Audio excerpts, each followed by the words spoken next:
Hi, my name is Tiffany, and I chose to do a PowerPoint presentation on nutrition because honestly, no matter what your fitness goal is, whether it's build muscle, lose weight, or just to get healthy in general, it all comes down to your eating habits and how healthy your diet is. I will be covering protein, carbs, and fats. They are the macronutrients that we use to fuel our body and the metabolism and other functions that our body needs.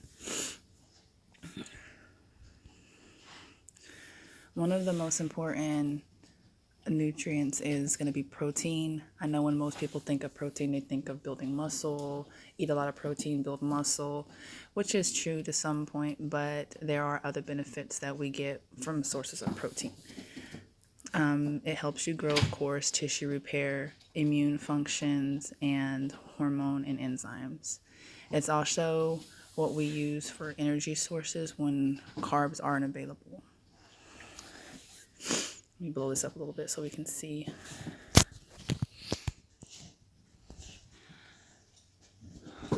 There is different types of proteins. I usually recommend sticking to more white meats and lean cuts.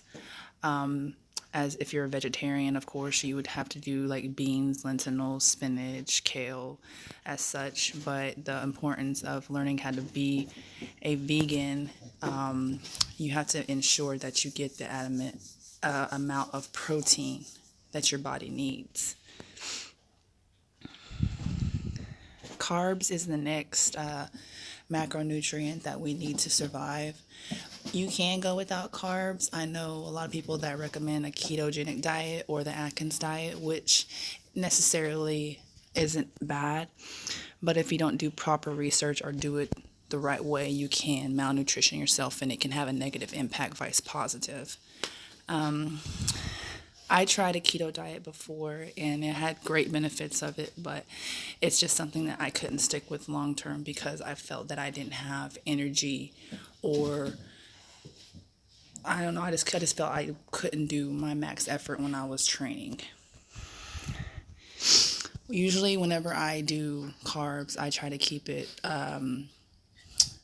complex, like sweet potatoes. I really don't care for brown rice, but that's another complex carb that is real beneficial. I like to do simple carbs as well, but mainly post workout, like white rice and potatoes.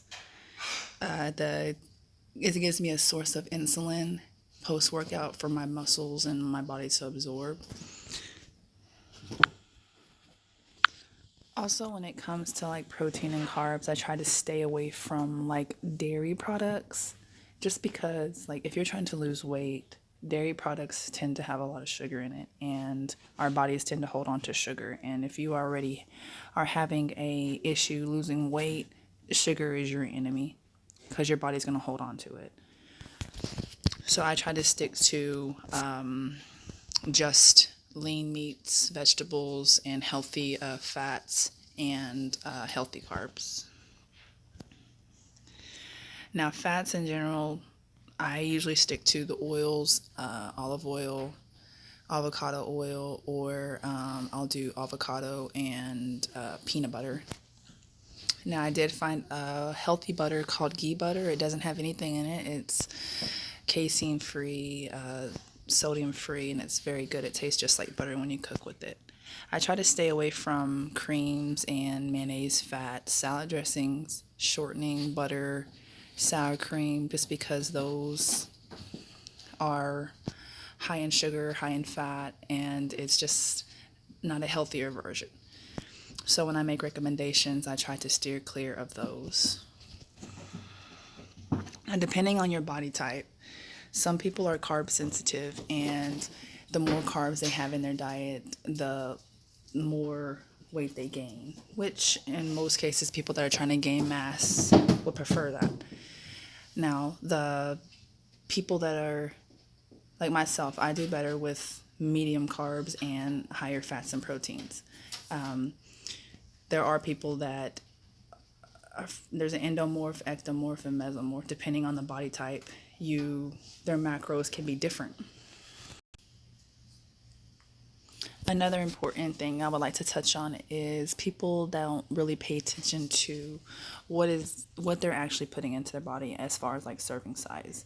Although it might be like, take for instance this Mountain Dew. It is not much, but if you look at the serving size, there's 2.5 servings per can. So if you drink this whole can, you gotta multiply all these servings. Sodium times 3, 50 times 3, carbohydrates 31 times 3, sugars 31 times 3. And people don't really look at that serving size. So portion control and really paying attention to what the ingredients are, or the nutrition facts on the back of the label, is important. Like I said, when it comes to like when I'm cooking, I'm very careful with my seasonings, and I really don't use dressings just because they are super high in sodium and sugar, and people don't even realize that. So I usually just use balsamic vinegars or coconut oil or apple cider, and stay away from dressings. The last thing I'm going to touch base on is water, which is the most important of all. A lot of people don't drink enough water. I, in general, recommend when I'm training a client that they try to get at least a gallon in. Myself, I drink up to 1.5 gallons a day. The more water you drink, of course, the less water your body makes and holds on to. Our bodies are made up of 75% water, so our muscles are mainly water. So water is very crucial when it comes to weight loss.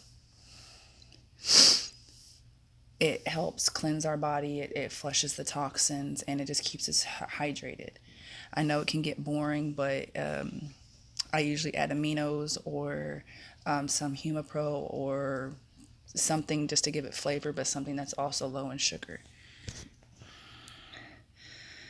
I also attached my reference page just to show where I got some of the facts to cover what I talked about and the resources that I used. And that concludes my PowerPoint slide. And thank you for your time.